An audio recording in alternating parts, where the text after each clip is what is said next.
va passer tout naturellement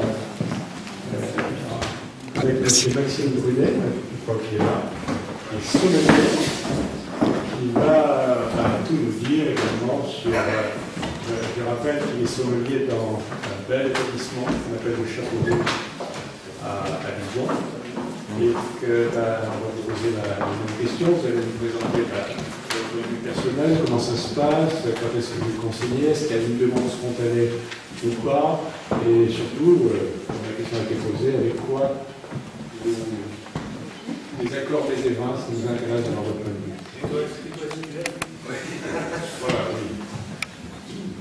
Alors, je tiens déjà à m'excuser de mon petit retard, qui est un petit contretemps de travail.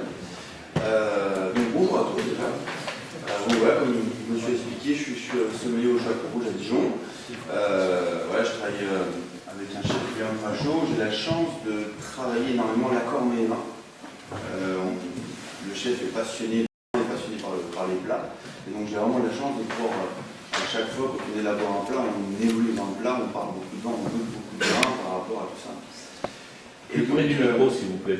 Plus près du micro. Et donc c'est pour ça que vraiment moi l'accord mets vins, j'étais déjà passionné par ça, mais encore plus en fait maintenant grâce depuis 7 ans avec le travail avec William Frachot.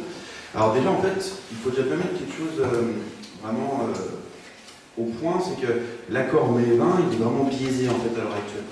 Et qu'à l'heure actuelle, il y a énormément de gens qui travaillent dans le commerce de vin, qui travaillent dans la vente du vin, et ils ne font plus d'accord mets et vins, mais ils font des accords vin et mets.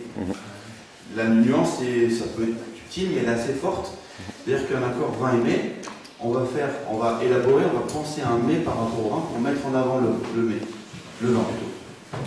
Donc on n'est plus dans l'accord par rapport au mets. Moi, quand je travaille avec William, et moi, ma façon d'accord mes vins, c'est des vins qui vont être là pour aider le mets.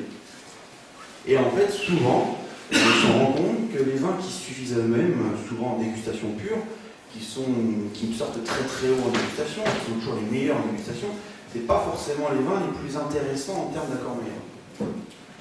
Alors après, il y a plein de subtilités à laquelle on peut apporter, bien évidemment, mais ça c'est un point qui est plus qu'important. Et en fait, les ligotés, je vais sûrement vous le redire tout le long de la journée.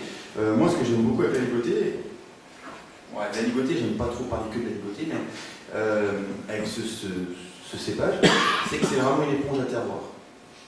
Et en fait, pendant très longtemps, pourquoi on l'a beaucoup délaissé? Parce que c'était des vins également qui étaient faits assez rapidement, et souvent, c'était des vins d'entrée de gamme, et les vignerons ne prêtaient pas beaucoup attention. Après, il y a des appellations comme Bouzeron, par exemple, qui se sont dit, nous on a une appellation, il faut vraiment faire en sorte que c'est un grand cépage, c'est réel, et donc on peut le mettre en avant. Grâce à une appellation comme ça a vraiment tiré par le haut.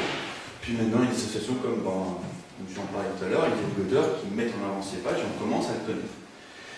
Moi, la ligotée, j'ai toujours travaillé énormément au restaurant. Comme je vous dis, c'est une éponge de terroir, donc en fait on peut vraiment s'amuser par rapport aux différents terroirs. Donc là on va rester en Bourgogne, mais par exemple quand vous goûtez un aligoté du côté de Chitry, côté de il y avait Nemours. Voilà, on va apporter toujours cette chose à ligoter. Après, je mets toujours beaucoup de parenthèses à tout ça, parce qu'en fait, je déteste dire qu'un vin de telle appellation, il est comme ça. Pour moi, un vin, c'est vraiment un terroir. Donc, par exemple, à Chablis, à Chitry, n'importe où, on peut avoir des styles vraiment différents. Mais on va vraiment avoir des styles sur Chablis, de la Côte de Nuit, de la Côte de Beaune, de la Côte Chanaise, du Mâconnais, et il ne faut pas oublier le Beaujolais. Le Beaujolais, avec ses aligotés granitiques, c'est juste intéressant, et je m'amuse aussi beaucoup avec ça. Et donc en fait, on va vraiment pouvoir scinder vraiment différents styles de vin. Également aussi, ça c'est pas moi qui le dis, et moi j'ai pu le remarquer aussi, mais Viala et Vermorel le disaient déjà à l'époque, l'aligoté est un cépage qui se plaît sur les sols maigres, donc qui est comme ça, qui est d'un style assez primaire dans la jeunesse, mais qui va évoluer et qui va vraiment donner des nuances différentes. Donc en fait, vous pouvez trouver un aligoté dans la jeunesse qui va être plutôt dans des profils assez agrumes, et puis ensuite qui va partir dans l'évolution, où là les accords vont être aussi carrément différents. Alors en fait, quand on parle d'accord mets vins, comme je l'ai dit, il faut partir déjà par rapport au produit. Donc le mets, on va avoir par exemple, je pars d'un principe, d'un poisson, n'importe quoi, un poisson, et ben le vin, il faut qu'il soit là pour mettre en avant ce poisson. Il ne faut pas qu'il soit là par-dessus. C'est-à-dire qu'il est juste là, c'est juste le sel et le poivre. Et donc en fait, c'est vraiment là l'intérêt d'aller chercher vraiment des vins de ce profil-là. Alors, par exemple, s'il y a des goûts déjà, le sucré, l'amer, l'acide. Si vous voulez mettre en avant déjà l'amertume, ou si un plat avec beaucoup d'amertume dû à des racines, on va aller chercher de l'amertume pour aller contrer cette amertume. Et également pour l'acidité. On revient un peu à faire des maths, le plus apporte le moins et met en avant le goût du produit. Et donc la ligoté est aussi très intéressant pour ça, parce qu'on a des amertumes des fois qui sont un peu plus prononcées. Après, quand on va aussi également dans différents profils, d'accord, par exemple, quand on parle des aligotés de la Côte de Nuit, par exemple, quand on parle tout de suite, une idée que je viens tout à l'esprit, les champs-forêts, par exemple, de chez Laurent Fournier, c'est à l'heure actuelle, les bourgogne aligotés, donc sur les champs-forêts, dans le prolongement un peu du Clos du Roi, différents ordres, évidemment. À l'heure actuelle, je fais un accord, ça peut paraître bizarre comme ça, langoustine, fenouil, absinthe. Alors comme ça, on dit, oula, mon jeu, aligoté, absinthe, fenouil, langoustine. Et bien en fait, c'est réellement intéressant. Il faut partir sur la prime jeunesse de l'aligoté, qui va apporter de l'attention au côté très scintillant, qui va aller chercher vraiment cette langoustine. Et puis en même temps, l'aromatique du vin, c'est là où tout l'intérêt des jeunes aligotés, c'est qu'on va vraiment avoir cette aromatique un peu agrume, un peu fleur, un peu zeste, un peu peau de pêche. Et donc là, on va juste aller chercher ce végétal très mûr pour mettre en avant un végétal subtil et très délicat, d'huile essentielle de l'absinthe. Et donc là, on va vraiment aller chercher et mettre en avant l'anisé, le côté rafraîchissant. Un autre accord aussi que je fais en ce moment, l'aligoté de chez Nicolas Maillet, où là, c'est des vieux aligotés. On est dans le sud de la Bourgogne, on a de l'intensité, on a de la richesse. Très franchement, à l'aveugle, dire que c'est un aligoté, c'est très dur. C'est là où en fait, je n'aime pas parler d'alcépage. Pour moi, le cépage n'est pas forcément si important que ça. Par contre, là, le terroir est plus qu'important. D'une part, le terroir, donc, on va parler bien sûr le sol, mais il y a l'âge des vignes, il y a comment le vigneron traite ses vignes, il y a le climat, donc le millésime, donc il y a beaucoup d'aspects qui rentrent en jeu. Et donc là, les bourgognes aligotés en 2015, donc de Nicolas Maillet, je le sers avec un veau, juste saisi, et le chef fait juste un carpaccio de cèpe avec. En fait, on a l'intensité aromatique de ce vin qui commence à aller sur l'évolution, mais pas l'évolution, vraiment l'évolution très noble, du fruit mûr, et là on va juste aller chercher, et cette amertume qui est juste sensationnelle sur Verzier, qui va juste venir mettre en avant le cèpe. Donc en fait, c'est vraiment là l'accord des vins, c'est vraiment là où ça va vraiment être intéressant. Après, il ne faut pas s'arrêter non plus à tour des stéréotypes. Tout à l'heure, j'entendais aligoté gougère. Oui. Malheureusement, c'est comme si on dit morgon au saucisson.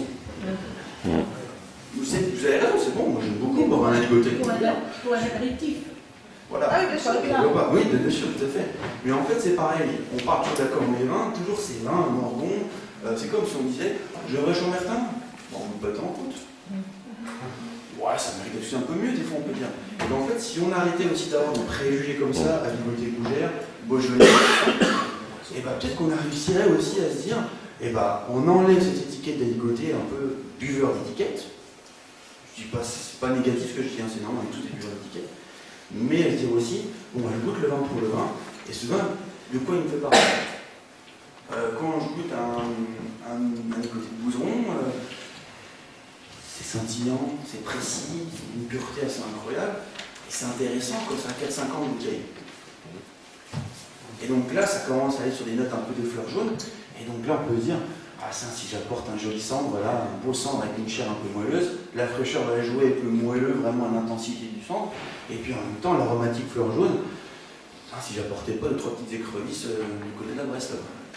Et donc là, on va juste aller jouer ensemble, mettre en avant, et là, au partir de l'aligoté gougère au genre de persillé, et bien là, on fait juste, on met un soi-disant bouzeron classique, un peu dans le moins bouzeron comme ça, et on met un plat noble, et on met un plat vraiment sensationnel aussi.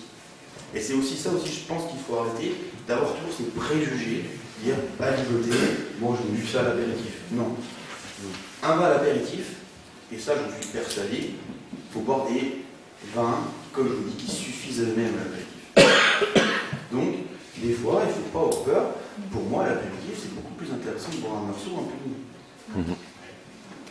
Qui sont des fois, malheureusement parlant, et je m'excuse, il y a des vignerons qui font cette appellation-là, des grandes appellations, qui sont des fois des vignerons qui ont tellement peur dû au prix des vins, et ben ils prennent plus de risques, et c'est des vins qui sont très polissés, très cadrés, et qui manquent un peu d'émotion.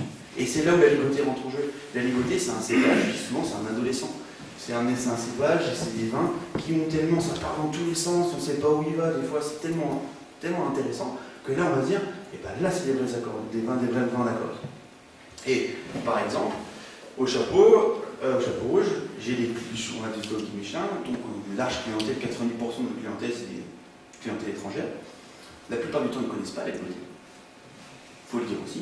Donc ça c'est le travail des vignerons et des agriculteurs aussi à dire, voilà, il faut faire connaître la ligotée. Et souvent les gens, et pas de la Bourgogne, des Punis, des Morceaux, des Mondomanie, des Genevois, des Moray, ils en boivent dans le monde entier. Un Mexicain connaît Mondomanie. Un Chinois connaît Georges Chambertin, un Thaïlandais connaît les grands morceaux. Et bien là, des fois, ils me disent accord Mévin, qu'on fait beaucoup d'accords Mévin, et ils me disent ah ben, on vous fait confiance, on peut même sortir des fois de la Bourgogne. Et bien c'est là où moi je m'amuse, à servir des ligotés, ah ben, un vin à l'aveugle, c'est bourguignon. Et la plupart du temps, c'est là où c'est compliqué, et c'est là de se dire il faudrait arrêter de mettre toujours à ligoter, de mettre en avant ce cépage-là, ils partent sur des grandes appellations.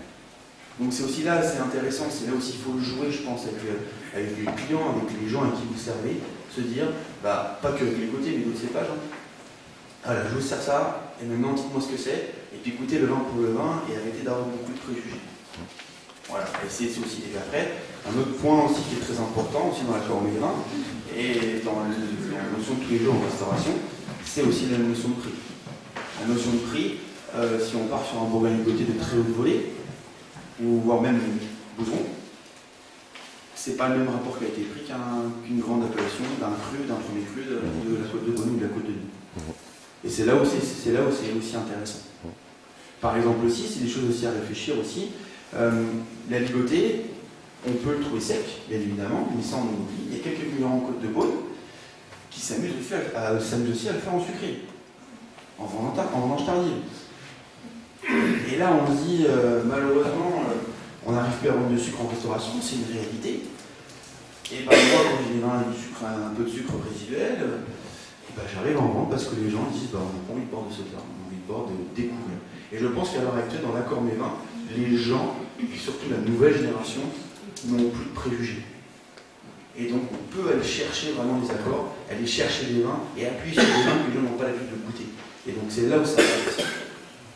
Voilà. Et sinon, si on parle d'accords Mévin pur et dur, par exemple, aussi un accord que je fais aussi et que j'adore faire en ce moment, les bouserons de chez Xavier Moissonnet, ça repart c'est des corcelles, et ben on fait un accord, et là c'est assez intéressant aussi, on fait un accord avec une asperge, je l'ai fait cet été, asperge blanche, juste rôtie, et en fait on va juste mettre un petit jus de volaille, on fait très réduit dessus, et il va juste mettre un peu de casette du moment. L'asperge bien sûr de la région. Et donc en fait là l'intérêt c'est cette parcelle des corcelles, peut-être que vous voyez où elle est, mais c'est une parcelle qui est très bien exposée. On a toujours de belles intensités. Et Xavier Moissonnet, c'est un jeune vigneron pareil qui est là où c'est intéressant, il n'est pas issu du monde du vin naturellement. Donc en fait il fait son vin un peu au feeling comme il le sent, et c'est des aligotés qui sont très pointus avec beaucoup de profondeur, et on revient toujours à cette amertume désaltérante de Bouzon.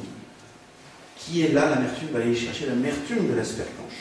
Et là, on revient encore, comme je l'ai dit tout à l'heure, amertume plus amertume, on éteint l'amertume et on vient mettre en avant la floralité et la délicatesse de l'amertume. Et après, l'aromatique vient jouer avec le jus. Mais c'est là où c'est intéressant.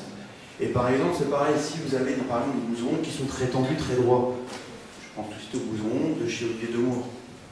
Et bien là, vous allez chercher des notes citronnées. Et je m'étais amusé, il n'y a pas très longtemps, à garder des bouzons de chez Olivier Demours. Et c'est des 2003. Alors, on peut dire, mon Dieu, 2003, comment c'était? Et bien, c'était super intéressant. C'est là aussi où on vient des choses aussi rigolotes. C'est que je l'ai mis sur un dessert. Ouais. Dessert qui était très intéressant, dessert un peu citronné. Et en fait, le chef avait juste fait confire du citron. Et il a juste mis après le citron, mais sans sucre ajouté, vraiment pour désaltérer. Et en fait, c'était un vin tellement avec la notion minérale, on peut s'attendre à 2003 à quelque chose de riche. Mais 2003, je pense, c'est un grand millésime, alors je pense que je suis vraiment persuadé. Mais 2003, en ce moment, de l'acidité ressort réellement du vin, et là, on avait un profil droit et pur, et on avait une complexité aromatique qui basait vraiment sur de l'agrumes confit, un peu mielé, Et là, ça a joué avec ce conflit avec l'agrumes, et ça a joué avec l'acidité du citron. Et donc là, on atténuait vraiment l'acidité du citron, et on mettait en avant le produit pur, le citron. Et ça, je vous le dis à chaque fois, quand je ne disais pas ce que je sais, parce qu'à chaque fois, quand je disais encore comme ça, j'ai la chance, dans le restaurant où je travaille, des fois de dire, faites-moi confiance, je vous apporte un vin. On n'est pas dans un art non plus, c'est aussi, j'ai la chance de me permettre de pouvoir faire ça. Je sais que c'est pas facile pour tous les gens qui travaillent dans les vins de pouvoir faire ça. J'ai la chance de pouvoir faire ça dans les accords des vins. Les gens ils goûtent, c'est sec, mais c'est rond. Mais c'est quoi? C'est bourguignon, c'est de la ligoté, c'est de la nitro. Et là, je pense que quand on arrive à faire des accords comme ça, quand les gens prennent un réel plaisir, ça, je peux vous dire une chose, c'est que l'accord, il est rentré dans la tête, la ligoté, il est rentré dans la tête, et après, c'est mon collègue caviste qui va finir le jeu, et après, vous allez voir mon copain caviste là-bas, et il va vous rendre la ligoté. Et je pense que c'est ça où les accords mélévins, il faut vraiment tenter. Et en fait, tout le monde se casse la tête avec les accords mélévins, mais le but principal de l'accord mélévin, c'est le plaisir et c'est la mise en avant du produit. Si vous commencez à vous compliquer la tête, bon, qu'est-ce qu'il faut faire? Non, goûtez le vin simple. Quand vous goûtez le vin, quel produit vous fait penser? Et là, automatiquement, ça marchera. Et après, il faut juste aller chercher le sel et le poivre dans le vin pour mettre en avant tous les produits. Voilà. Et après, bien sûr, dans les accords mélévins, il y a la température du vin. La ligoté est toujours servi trop froid. Je compare un peu le sac de la ligoté au Riesling sec. Les Riesling secs allemands, on a vraiment cette maturité et en même temps ces tensions minérales très droites avec beaucoup d'amertume. C'est des vins qui vont vraiment se plaire aux alentours de 15, voire même 14 degrés. Et le Bourgogne, la ligoté aiment ces températures-là. Alors que le chardonnay n'aime pas les températures aussi hautes. Le chardonnay aime bien aux alentours de 12 degrés. Et après, aime monter en température. La ligoté, moi, la plupart du temps, je le sers à température de cave, 13 degrés. Et je le laisse à température de 13 degrés. Alors que le chardonnay va aimer la montée en température parce qu'il y a plus d'élevage en bois aussi, et donc c'est des vins qui aiment plus aussi l'oxygène.